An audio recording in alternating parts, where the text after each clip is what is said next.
Back to news. Amarnath యాత్రను మళ్లీ నిలిపివేశారు. కాశ్మీర్ లోయలో చెలరేగుతున్న అల్లర్లు జరుగుతున్న నేపథ్యంలో యాత్రను నిలిపివేయడం గత 10 రోజుల్లో ఇది మూడోసారి. తాజాగా మరో 2 చనిపోయినందుకు క్వాజీనగర్ ప్రాంతంలోని జమ్మూ శ్రీనగర్ రహదారిపై నిరసనలు జరుగుతున్న కారణంగా పరిస్థితిని అదుపులోకి ఉంచేందుకు అధికారులు యాత్రను నిలిపివేశారు. ఈ యాత్రను తిరిగి ఎప్పుడు ప్రారంభించాలి అనేది అధికారులు చర్చించి నిర్ణయం తీసుకోనున్నారు. అవినీతి ఆరోపణలతో కార్పొరేట్ వ్యవహారాల డీజీ బన్సల్ ను అరెస్ట్ చేయడంతో ఆయన కుటుంబం ఆత్మహత్యకు పాల్పడింది. డీజీ బన్సల్ భార్య, కుమార్తె ఆత్మహత్య చేసుకున్నారు.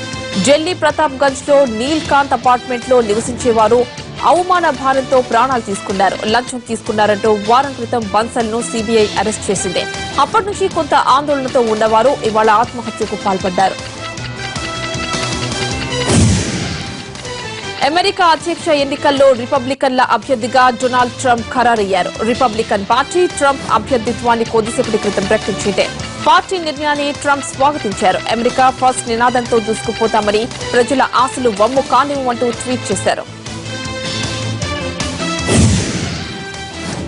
ఔత్సాహిక పారిశ్రామికవేత్తలను ప్రోత్సహించేందుకు లక్ష్యంతో స్టేట్ బ్యాంక్ ఆఫ్ ఇండియా రానున్న ఆదివారాన్ని ఎస్ఎంఈ సండేగా ప్రకటించింది. హైదరాబాద్ పరిధిలోని శాఖలన్నీ ఆ రోజున పనిచేస్తాయని అధికారులు ప్రకటించారు.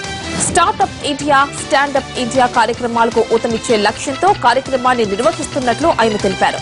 జూలై 24న ఉదయం 10 గంటల నుంచి సాయంత్రం 5 గంటల వరకు బ్యాంక్ ఖాతాలు తెరిచి ఉంటాయని, ఔత్సాహికులు ఎస్ఎంఈ సండేను సద్వినియోగం చేసుకోవాలని కోరారు. దేశంలో 3వ అతిపెద్ద సాఫ్ట్వేర్ సంస్థ విప్రో నిరుత్సాహకరమైన ఫలితాలను ప్రకటించింది. ఈ ఆర్థిక సంవత్సరం తొలి త్రైమాసికంలో కంపెనీ కన్సాలిడేటెడ్ నికర లాభం 6.7% పడిపోయి 2,059 కోట్లకు పరిమితమైంది. క్రిందటేడాది ఇదే కాలంలో 2,207 కోట్లుగా నమోదైంది.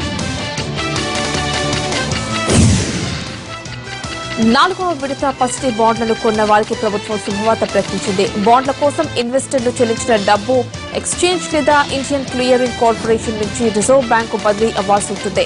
అప్పటి నుంచే బాండ్లు జారీ అయి వాటిపై వడ్డీ కూడా అందుతుంది. అయితే ఈలోగా, అంటే డబ్బు ఆర్బీఐకి చేరేలోగా ఎన్ని రోజులైతే అన్ని రోజులకు 4% వడ్డీ చెల్లించాలని ప్రభుత్వం నిర్ణయించింది. ఈ రేటు ప్రత్యక్షంగా ఇన్వెస్టర్ బ్యాంక్ ఖాతాలో జమ అవుతుందని బొంబాయి స్టాక్ ఎక్స్చేంజ్ ప్రకటించింది.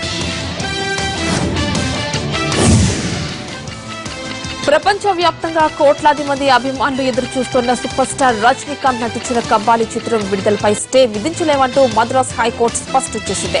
ఈ నెల 22న Tamil, Telugu, Hindi, Malayalam, Malay, Thai, China భాషల్లో ప్రపంచవ్యాప్తంగా దాదాపు 4,000 థియేటర్స్ లో విడుదలవుతోంది కబ్బాలి. అయితే టికెట్ రేట్స్ మాత్రం విపరీతంగా పెంచేశారంటూ దేవరాజన్ అనే వ్యక్తి మద్రాస్ హైకోర్టులో పిటిషన్ వేశారు. కబ్బాలి టికెట్స్ ధరలు ఆకాశాన్నంటాయని, వాటిని నియంత్రించడానికి చర్యలు చేపట్టాలని ఆయన ఫిర్యాదులో కోరారు.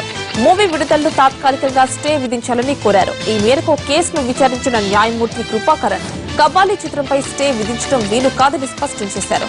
చిత్రం విడుదలకు ఏర్పాట్లు పూర్తయిన కారణంగా ఇంకా సమయం కూడా లేకపోవడం వల్ల అది కుదరదని వెల్లడిస్తూ కేసును వాయిదా వేశారు.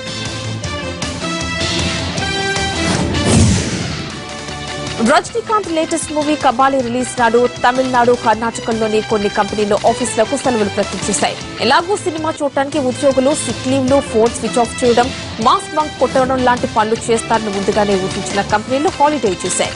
చెన్నైలోని ఫైండర్స్, బెంగళూరులోని ఓపస్ కంపెనీలు ఆ రోజు తమ కార్యక్రమాలను మూసివేసుకున్నాయి. కోయంబత్తూరులోని మరో సాఫ్ట్వేర్ కంపెనీ పయోడా తమ లక్కీ ఉద్యోగులు 300 మందికి first day first show tickets offer చేశాయి. పసిఫిక్ ద్వీపద్వేషం తైవాన్లో ఘోర ప్రమాదం జరిగింది. హైవే మీదుగా తాయివాన్ విమానాశ్రయానికి వెళ్తోన్న టూరిస్ట్ బస్సులో ఒక్కసారిగా మంటలు చెలరేగాయి. కనీసం డోర్లు తెరిచేంత అవకాశం కూడా లేకుండా అగ్నికిలలు బస్సును చుట్టుముట్టేశాయి. దాంతో డ్రైవర్ సహా 26 మంది ప్రాణాలు సజీవ దహనమయ్యారు. సంఘటనా స్థలానికి చేరుకున్న అగ్నిమాపక సిబ్బంది అరగంట తర్వాత గానీ మంటలను పూర్తిగా అదుపు చేయలేకపోయాయి. పోలీసులు మృతదేహాలను ఆసుపత్రికి తరలించారు. బస్సు ప్రవేశ ద్వారం వద్ద మృతదేహాలు కుప్పలుగా పడి ఉండటాన్ని బట్టి వారంతా బయటికి వచ్చే ప్రయత్నం చేస్తుంటారనే నిర్ధారణకు వచ్చినట్లు పోలీసులు టీం సభ్యులు చెబుతున్నారు. చనిపోయిన వారిలో 16 మంది మహిళలు, 10 మంది పురుషులు ఉన్నారు. వారంతా చైనాకు చెందిన వారేనని పోలీసులు తెలిపారు. మంటలు చెలరేగడానికి ముందు బస్సు రోడ్డుకు ఒక పక్కగా వెళ్లిందని, అలా ఎందుకు వెళ్లింది, మంటలు ఎలా చెలరేగింది ఇంకా తెలియరాలేదంటున్నారు అధికారులు. ముంబై దాడుల సూత్రధారి most wanted terrorist Hafiz Saeed Kashmir కు స్వతంత్రం పేరుతో భారీ ర్యాలీ చేపట్టాడు. పాకిస్తాన్లోని లాహోర్ నుంచి ఇస్లామాబాద్ వరకు జరుగుతున్న ఈ ర్యాలీలో వేల మంది జమాల్ ఉల్ దవా కార్యకర్తలు వందలాది వాహనాల్లో దేశ రాజధాని వైపు కదిలారు. ర్యాలీ ఈ రోజు ఇస్లామాబాద్ చేరుకోనుంది. అక్కడ భారీ బహిరంగ సభ నిర్వహించి కాశ్మీర్ విషయంలో పాక్ సెనేటర్లు ఇతర నేతలపై ఒత్తిడి తెస్తామని హఫీజ్ మీడియాకు చెప్పాడు. మంగళ బుధవారాల్లో జరిగే ర్యాలీ ద్వారా కాశ్మీర్ అంశానికి తిరిగి ప్రాముఖ్యత తీసుకురావాలన్నది హఫీజ్ వ్యూహంగా కనిపిస్తోంది.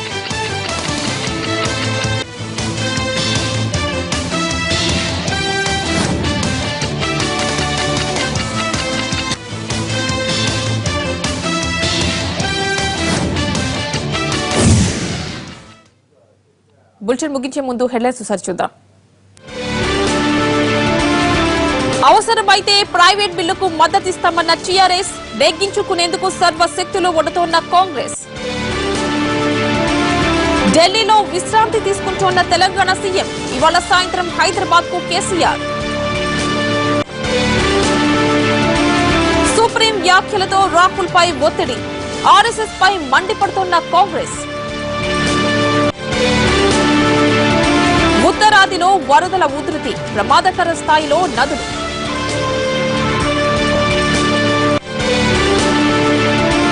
వెస్టిండీస్ తో రేపే తొలి టెస్ట్, 5 బౌలర్స్ తో బరిలోకి టీమిండియా.